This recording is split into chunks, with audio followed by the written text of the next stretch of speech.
Desde el púlpito de First Baptist Church en Dallas, Texas, esto es Camino a la Victoria con el Dr. Robert Jeffress. Hola, soy Humberto González y te doy la bienvenida a un nuevo episodio de Camino a la Victoria. ¿Alguna vez te ha parecido confuso o difícil de entender el fin de los tiempos? Si ha sido tu caso, este mensaje es para ti. En la enseñanza de hoy, el Dr. Robert Jeffress presentará de manera clara y sencilla 7 eventos proféticos que precederán y seguirán a la segunda venida de Cristo. Así que trae tu Biblia, reúne a tus seres queridos y comencemos este fascinante estudio. Nuestros hijos están bajo constante ataque. Día a día son bombardeados con mensajes confusos, valores distorsionados, mentiras disfrazadas. No podemos permitir que el mundo forme a nuestros niños. Esta tarea empieza en casa, asentando un fundamento que los prepare para toda la vida. Con el regalo podrás compartir a los pequeños las verdades del Evangelio de una forma entendible y emocionante. Y cuando las preguntas empiecen a surgir, tendrás una guía para dialogar e instruir. Con una oración de salvación, 12 actividades dinámicas y un diario personal para rellenar, este libro invita a los niños a recibir el regalo más importante de sus vidas. Visita caminoalavictoria.org y solicita ejemplares para tus hijos o para regalar a tus nietos, sobrinos o niños de tu comunidad. El hogar es nuestro primer refugio. Allí protegemos lo que el mundo intenta destruir. Solicita tu ejemplar de El Regalo, el Evangelio para los niños. No hay nada más importante que puedas hacer hoy para el crecimiento de quienes amas. Síguenos en redes sociales y únete a la comunidad de Camino a la Victoria. Encuéntranos como Tu Camino a la Victoria. A continuación, el Dr. Robert Jeffress con el mensaje de hoy: obtener el panorama general. Un mapa puede ser muy importante, especialmente cuando viajas por un territorio desconocido. Muchos ven la profecía bíblica como ese territorio. Se confunden con las profecías bíblicas sin ver el panorama general. No han visto el mapa y se pierden. Saben, la mayoría de los cristianos apenas conocen los últimos tiempos. Saben que las cosas irán de mal en peor. Jesús volverá y viviremos eternamente. Pero si pides a alguien que explique la profecía bíblica, ¿cuáles son esos eventos? Ponlos en orden, defínelos. ¿Cuál es la escritura clave que habla de cada uno? A la mayoría de los cristianos les daría un sudor frío. No podrían hacerlo. Y no solo eso, hablarían elocuentemente de por qué no es importante saber todo eso. Dirían, bueno, sobre el regreso de Cristo, no estoy en el comité de planificación, sino en el de bienvenida. Hoy vamos a intentar obtener el panorama general de la profecía bíblica. Y lo que haremos será analizar cada uno de estos 7 eventos y dónde encajan en el cronograma profético de Dios. Noten que hay una cruz aquí que representa la muerte, la resurrección y la ascensión de Jesucristo. E inmediatamente después de esa cruz, ven el primer evento o periodo de tiempo que veremos, llamado la era de la iglesia. Ahora, antes de definir la era de la iglesia, permítanme ilustrarles lo que es de esta manera. Quiero que imaginen que quieren organizar una fiesta de cumpleaños para su nieto o hijo de 10 años. Quieren que sea una fiesta inolvidable, así que compran un pastel caro, contratan a un animador, envían invitaciones elaboradas a sus familiares y parientes lejanos, queriendo una gran fiesta para su hijo. Sin embargo, el día antes de la fiesta, después de que todos confirmaron su asistencia, el día antes de la fiesta, cada uno de sus invitados llama y cancela. Ahora, para no decepcionar a su hijo y queriendo tener mucha gente en la fiesta, empiezan a invitar a todos los que se les ocurran. A sus amigos, a sus vecinos, sus compañeros de trabajo. Quieren reunir a una multitud allí para honrar a su hijo en su cumpleaños. ¿Sabían que Jesús usó casi esa misma ilustración en una parábola en Mateo 22 que explica la era en la que vivimos ahora, llamada la era de la iglesia? Contó la historia de un rey que quería ofrecer un banquete para su hijo. Todos estaban invitados, pero a último momento, todos los invitados pusieron excusas de por qué no podían asistir al banquete en honor al hijo. Así que el rey envía a sus siervos por los caminos y senderos para pedirle a cualquiera y a todos que vinieran al banquete.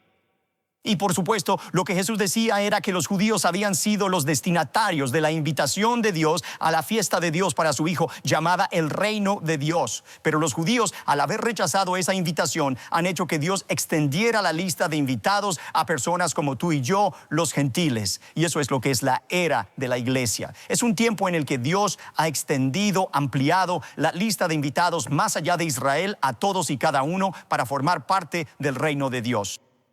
Quiero que anoten esto como la definición de la era de la iglesia. La era de la iglesia es el periodo de tiempo comprendido entre Pentecostés y el rapto, durante el cual se invita a los gentiles a participar en las bendiciones del pacto abrahámico. Permítanme decirlo de nuevo. La era de la iglesia es el periodo de tiempo comprendido entre Pentecostés y el rapto, durante el cual se invita a los gentiles a participar en las bendiciones del pacto abrahámico.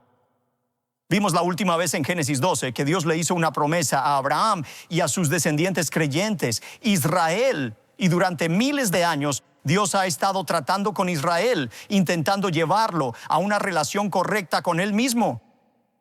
Pero cuando Israel rechazó a Jesucristo, Dios dejó de lado temporalmente a Israel y ha abierto su lista de invitados para incluir a cualquiera, gentiles como ustedes y yo que quisieran convertirse en no judíos como ustedes y yo que quisieran formar parte del reino de Dios. Ese es el periodo de tiempo en el que estamos viviendo ahora mismo. Ahora noten que dije que Dios ha dejado de lado temporalmente a Israel. ¿Ha terminado Dios con Israel? ¿Se ha dado por vencido con ellos? Para nada. Habrá un periodo final en la historia de la tierra en el que Dios le dará a Israel una última oportunidad de ser salvo. Hablaremos de ese periodo en un momento. Pasen a Romanos capítulo 11, versículos 1 y 25, donde Pablo describe la era de la iglesia, este endurecimiento temporal de Israel para la salvación de los gentiles. Pablo deja muy claro que la dureza de corazón de Israel es solo una condición temporal.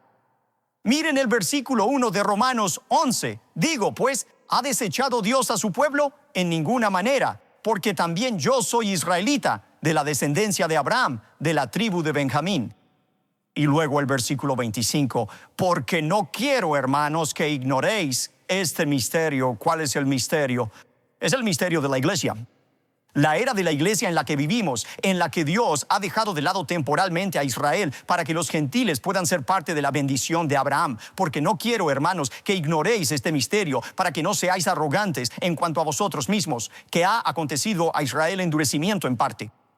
Hasta que haya entrado la plenitud de los gentiles, estamos viviendo en ese tiempo de los gentiles, cuando los gentiles pueden llegar a ser parte, coherederos de la bendición de Abraham. Sí, es un endurecimiento real, pero es solo parcial. Un día Dios va a reanudar su programa con Israel. Pero antes de que Dios pueda regresar a Israel, algo más tiene que suceder. El fin de la era de la iglesia, el fin de este tiempo de bendición de los gentiles, será el segundo evento que está en su gráfico, llamado el rapto de la iglesia. Así es como termina la era de la iglesia. Termina con el arrebatamiento de la iglesia. La palabra rapto viene de una palabra latina, rapturo, que a su vez viene de una palabra griega, arpazo, que significa arrebatar. Y aquí está la definición del rapto. Escríbanlo. El rapto es el traslado repentino al cielo de todos los cristianos antes del comienzo de la tribulación. El rapto es el traslado repentino al cielo de todos los cristianos antes del comienzo de la tribulación. Y el pasaje clave en la Biblia sobre el rapto es Primera de Tesalonicenses 4. Vayan allí, si gustan, a Primera de Tesalonicenses 4, versículo 16. Porque el Señor mismo, con voz de mando, con voz de arcángel y con trompeta de Dios, descenderá del cielo, y los muertos en Cristo resucitarán primero. Luego nosotros, los que vivimos, los que hayamos quedado, seremos finalmente arrebatados. Ahí está la palabra. Seremos arrebatados juntamente con ellos en las nubes para recibir al Señor en el aire, y así estaremos siempre con el Señor. Por tanto, alentaos los unos a los otros con estas palabras. Ahora vamos a ver este evento en detalle durante los próximos 2 domingos, pero solo quiero decir que hay al menos 3 puntos de vista sobre el rapto que se encuentran incluso entre algunos en nuestra propia iglesia. Está lo que llamamos el rapto pretribulacional. Personas como yo creen que el rapto ocurrirá antes de este tiempo de persecución sin precedentes llamado la tribulación. El rapto precede a la tribulación. Es la postura pretribulacional. Otros creen también en el posttribulacional. Creen que los cristianos soportarán la tribulación de 7 años y solo al final serán arrebatados para encontrarse con el Señor. Luego regresan con Él en la segunda venida de Cristo. Es como un ascensor, sube y baja muy rápido. Concurre con la segunda venida. La tercera teoría, el rapto medio tribulacional, dice que los cristianos pasan la mitad de la tribulación aquí y luego son llevados los últimos 3 años y medio. Ahora bien, hay mucha diferencia de opinión entre los cristianos sobre el rapto. Muchos buenos cristianos evangélicos no creen en el rapto de la iglesia, creen en la segunda venida, no creen en el rapto. Y hacen todo tipo de preguntas, todas las cuales vamos a responder la próxima semana y la semana siguiente. Pero este es el rapto de la iglesia. Y después del rapto viene el tercer evento en su gráfico de allí, la tribulación. El tiempo que llamamos la tribulación. Ahora, esta es la definición de la tribulación. Esto no es solo un tiempo de persecución, no son tiempos difíciles. Hay un periodo de 7 años muy específico que son los últimos 7 años de la historia de la tierra. Y aquí está la definición de la tribulación. La tribulación es el periodo de 7 años que comienza cuando el anticristo firma un pacto de paz con Israel y termina con el Armagedón y la segunda venida de Jesucristo. Permítanme repetirlo. La tribulación es el periodo de 7 años. Que comienza cuando el anticristo firma un pacto de paz con Israel y termina con el Armagedón y la segunda venida de Jesucristo. Después del rapto, tal vez debido al rapto mismo, habrá un caos mundial. Y ese caos se centrará tal como se centra ahora mismo en el Medio Oriente y específicamente en Israel. Toda la tensión en el Medio Oriente, cuando se reduce a su esencia, tiene que ver con Israel. Y tiene que ver específicamente con ese pedazo de tierra de allá. Y en los últimos tiempos habrá un evento cataclísmico que llevará al mundo, creo yo, al borde de un desastre nuclear. Y este anticristo subirá al poder y será aclamado y seguido por todos, porque finalmente podrá resolver el dilema del Medio Oriente como ningún otro líder lo ha hecho. Y debido a eso, la gente naturalmente lo seguirá. Daniel dice que este es el inicio del periodo de 7 años de la gran tribulación que termina con el Armagedón y el regreso de Jesucristo. ¿Cuál es el propósito de la tribulación? Esto es clave para entender por qué la iglesia no estará presente. Hay un doble propósito para la gran tribulación. Número 1, la salvación tanto de judíos como de gentiles. La salvación tanto de judíos como de gentiles. Y número 2, la condenación de los incrédulos. La condenación de los incrédulos. Permítanme decir algo sobre la salvación de judíos y gentiles. ¿Recuerdan que dije que Dios no ha terminado con Israel? Él le dará a Israel una última oportunidad para arrepentirse, para volverse a Cristo. Y esa última oportunidad es durante este tiempo de tribulación. Dios traerá una disciplina severa a Israel por medio del anticristo. El anticristo perseguirá a Israel, pero el propósito de esa disciplina es volver el corazón de Israel hacia Cristo.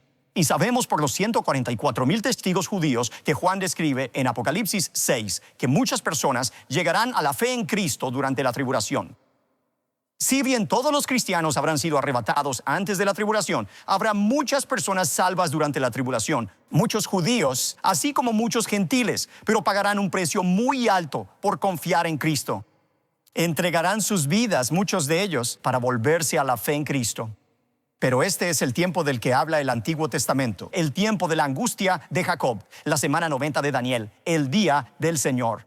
Todas esas son descripciones de este periodo final de juicio que lleva a la salvación de muchos judíos, así como de gentiles. Y esa ira, esa condena de Dios, vendrá en forma de 3 juicios: los juicios de los sellos, los de las trompetas y los de las copas, descritos en Apocalipsis 6 al 19. ¿Cuál es el propósito de la tribulación? La salvación de judíos y gentiles, la condenación de los incrédulos. Ahora bien, ¿cuál es el propósito de la tribulación para la iglesia? Escúchenme bien. No hay ningún propósito para la iglesia durante la tribulación. No necesitamos ser salvos. Ya hemos sido salvados. No necesitamos ser salvos. Y ciertamente no necesitamos enfrentar la condenación de Dios. Romanos 8:1 dice: ahora pues, ninguna condenación hay para los que están en Cristo Jesús. Si no necesitamos salvación, si se nos prometió escapar de la condena, ¿qué propósito tiene para nosotros la tribulación? No tiene propósito, por eso no estaremos aquí durante ese periodo de tiempo. Ese es el mayor argumento, creo yo, para la ausencia de la iglesia durante la tribulación. No hay propósito para la iglesia durante la tribulación. Es para la salvación de judíos y gentiles, es para la condenación de los incrédulos, y hablaremos de eso a fondo en las próximas semanas. Ahora, el clímax de la tribulación de 7 años será la segunda venida de Jesucristo. Vayan al capítulo 19 de Apocalipsis. Permítanme darles esta definición de la segunda venida mientras buscan el pasaje. La segunda venida de Cristo es el regreso visible de Jesucristo para establecer su reino en la tierra. La segunda venida de Cristo es el regreso visible de Jesucristo para establecer su reino en la tierra. Al final de la tribulación de 7 años, todas las fuerzas del mundo se reunirán para intentar derrotar al anticristo. Cansadas de su gobierno tiránico, las fuerzas mundiales decidirán que van a derrocar a este dictador. Pero mientras lo hacen, de repente las nubes se abrirán y fíjense en lo que todos van a ver. Versículo 11, Juan dice: entonces vi el cielo abierto, y he aquí un caballo blanco, y el que lo montaba se llamaba Fiel y Verdadero, y con justicia juzga y pelea. Y los ejércitos celestiales, vestidos de lino finísimo, blanco y limpio, le seguían en caballos blancos. De su boca sale una espada aguda para herir con ella a las naciones, y él las regirá con vara de hierro, y él pisa el lagar del vino del furor y de la ira del Dios Todopoderoso. Y en su vestidura y en su muslo tiene escrito este nombre: Rey de Reyes y Señor de Señores. Esta es la segunda venida de Jesucristo, y regresaremos con él en ese momento. Ese es el clímax de la gran tribulación. ¿Por qué Cristo regresa visiblemente, literalmente, a este planeta? Ese es el quinto punto en su gráfico: establecer su reino en la tierra, que llamamos el milenio. Esa palabra mili significa mil annum, año. Es el periodo de 1000 años durante el cual Cristo reinará en la tierra, cumpliendo las promesas de Dios a Abraham y a sus descendientes creyentes. Recuerden, vimos la última vez, Dios hizo una promesa incondicional a Abraham y a sus descendientes creyentes de una tierra, de una simiente y una bendición. Dios tiene que cumplir esa promesa al Israel creyente, y el milenio es el tiempo cuando todo el Israel creyente habitará todas esas tierras que Dios ha planeado para ellos. Será un tiempo, según 2 de Samuel 7, cuando uno de los descendientes de Abraham y David, Jesucristo, se sentará en el trono de David en Jerusalén y gobernará sobre toda la tierra. Ahora, al final del milenio, Apocalipsis 20 nos dice que Satanás, quien ha estado atado por 1000 años, será soltado por un poco de tiempo. Él liderará una rebelión final. Y al final de esa rebelión, Dios juzgará a todos los incrédulos en este sexto evento de su bosquejo, llamado el juicio ante el gran trono blanco.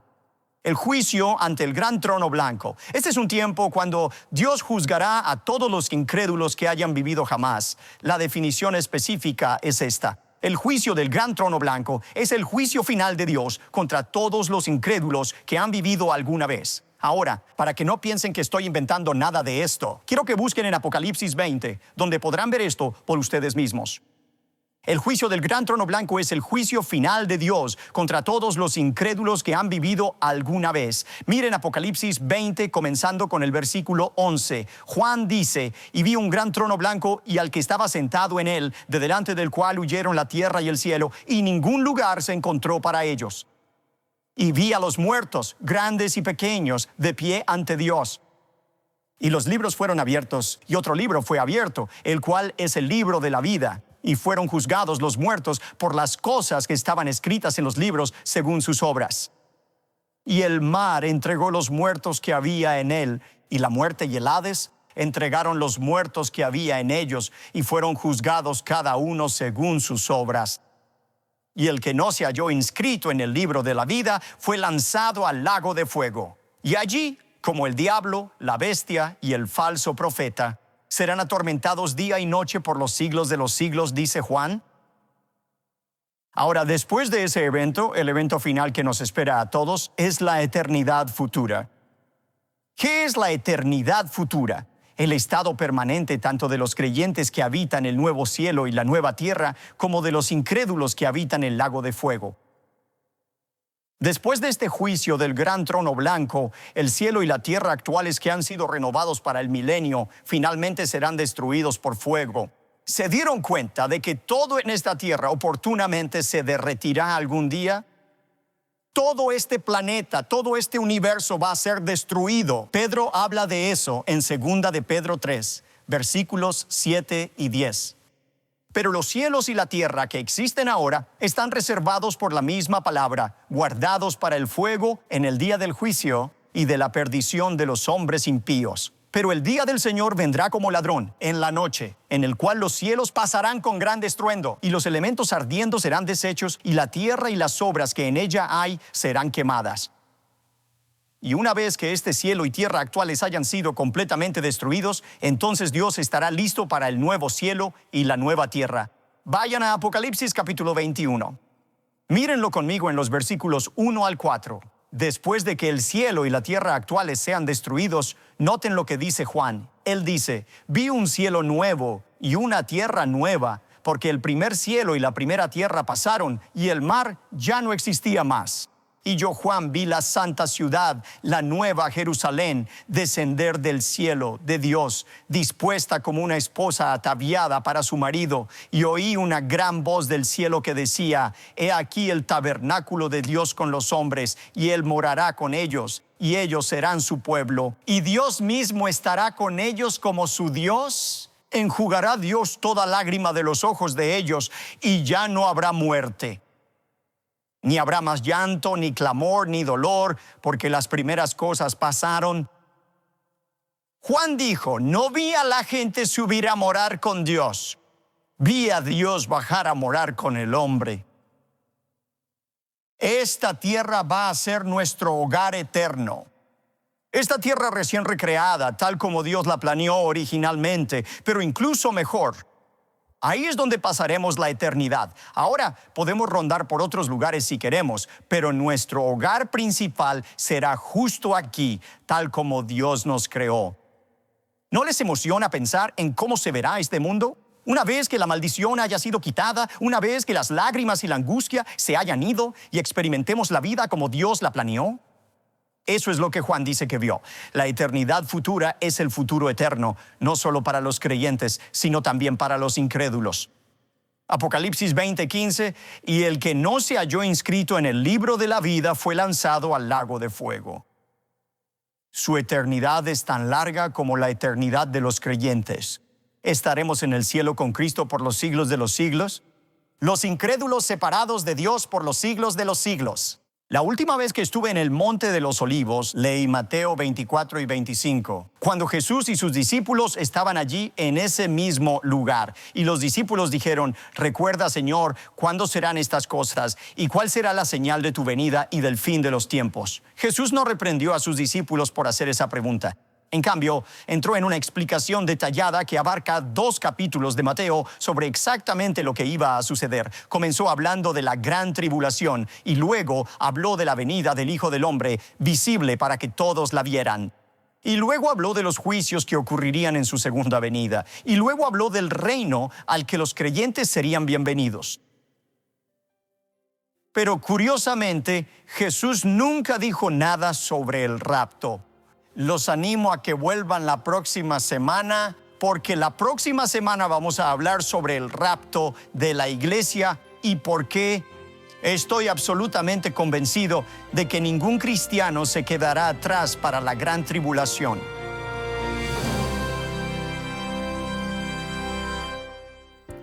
Hoy has visto el panorama que la Biblia presenta sobre el fin de los tiempos. Esto nos permite tener una visión clara de los acontecimientos futuros para no vivir en confusión.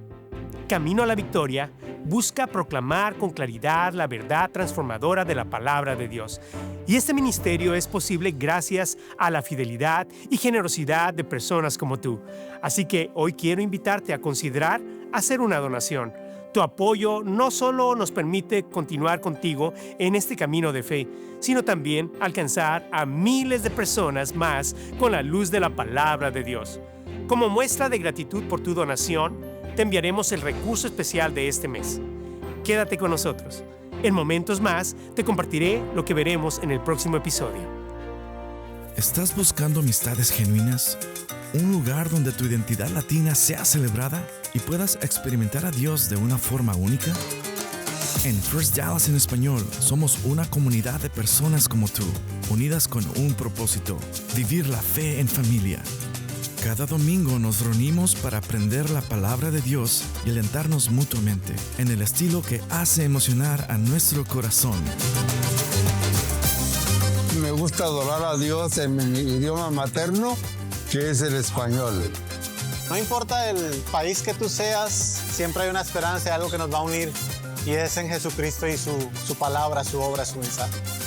Con el tiempo de sentirme en una gran iglesia se ha sentido más pequeña y más íntima, en un sentido que es algo tan hermoso que puedo experimentar cada semana.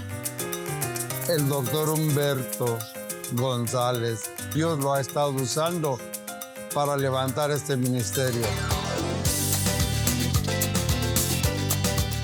Acompáñenos a nuestro servicio en español. Aquí, tu fe y tu cultura se celebran en comunidad. Jesús narró los eventos finales del mundo en el Evangelio de Mateo, específicamente en los capítulos 24 y 25. Si para él fue tan importante explicarlo, ¿cuánto más debería ser para nosotros estudiarlos? Por eso te animo a que regreses la próxima semana, donde hablaremos del rapto de la iglesia previo a la gran tribulación. Quédate y mira un adelanto. La verdad es que los eventos del fin de los tiempos serán muy aterradores. Habrá agitación económica, guerras y persecuciones sin precedentes. Pero afortunadamente, los cristianos no tienen que temer ese periodo de tiempo debido al evento del que vamos a hablar hoy, el rapto de la iglesia. No te pierdas el próximo episodio y acompáñenos junto al Dr. Jeffress en el mensaje No ser dejados atrás. Te esperamos aquí en Camino a la Victoria.